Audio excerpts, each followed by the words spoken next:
नमस्कार मु मानस आपको स्वागत कर सूचनाता यूट्यूब चैनल को। राज्य सरकार खूब शीघ्र घरवाड़ी पट्टा बंटन करने निष्पत्ति चलते ये वीडियो संपूर्ण डिटेल जाना क्या दिज्व घरवाड़ी पट्टा आउ किए सब ये घरवाड़ी पट्टा योग्य।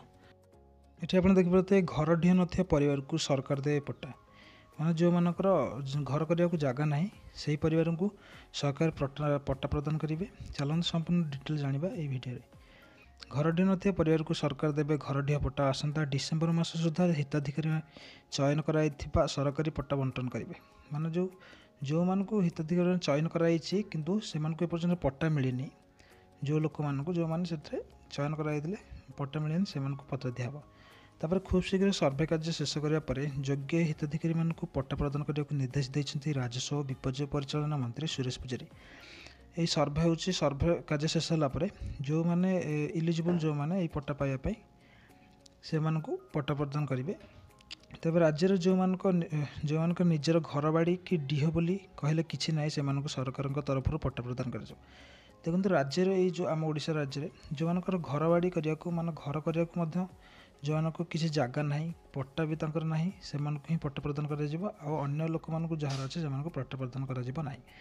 एने मंत्री कहते 2018 होता सर्वे जो मैंने घर पट्टा पाई ना जो 2018 जो सर्वे होता जो मैंने से घर पट्टा पाई ना से लोक मान ही दिज्व। एवं भी घर ढी शून्य अच्छा से यथाशीघ्र पट्टा प्रदान करने को निष्पत्ति नहीं सरकार। 2000 पर जो मैंने चयन होते सुधा से पट्टा पाई ना जहाद्वारा से घर तैयारी पारना से सर्वे चलती सर्वे शेष सारापर से पट्टा प्रदान कराइबे।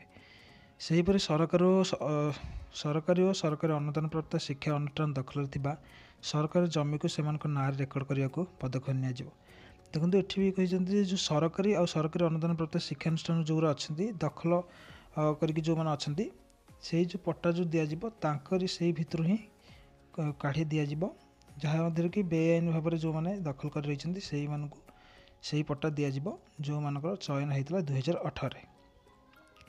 घर ढी शून्य परिवार को किपरि निर्दिष्ट समय मध्य पट्टा प्रदान कर से नहीं समीक्षा बैठक में पुंखानुपुंखानु भाव आलोचना होती। माने केमिति जो लोक मैंने एपर्तन घर ढी पाई ना जो परिवार से से पट्टा प्रदान कर पुंखानुपुंखानु भाव में आलोचना कराई। एथिपाई आसंता 16 तारिख हिताधिकारी चयन करने को सर्वे आरंभ हो सेप्टेम्बर 15 सुधा सर्वे कार्य सरिबा को निर्देश होती। माने ये जो पट्टा प्रदान करने आसंता 16 तारिख रु अगस्ट 16 तारिख रु आरंभ हो सर्वे। तापर सेप्टेम्बर 15 पर्यंत ये कार्य सेप्टेम्बर 15 पर जो डिसेम्बर सुधा से पट्टा माने जो मैंने पट्टा चयन होते से पट्टा प्रदान से पट्टा देलापर से निज घर तैयारी करेंगे। आशा करते आप जानी सारी ये घर भाड़ी पट्टा क्या दिज्व आध्यम किए किए मैंने सब उपकृत हो पारे। आशा करते आपको ये वीडियो भल लगी जब वीडियो भल लगी वीडियो को लाइक करूँ, शेयर करूँ, कमेंट करूँ और चैनल को जब प्रथम थर पर आसते चैनल को सब्सक्राइब कर चैनल को सदस्य भी जोड़ी हूँ। आज ये देखा गोटे सूचना भित्तिक वीडियो सह रही। नमस्कार।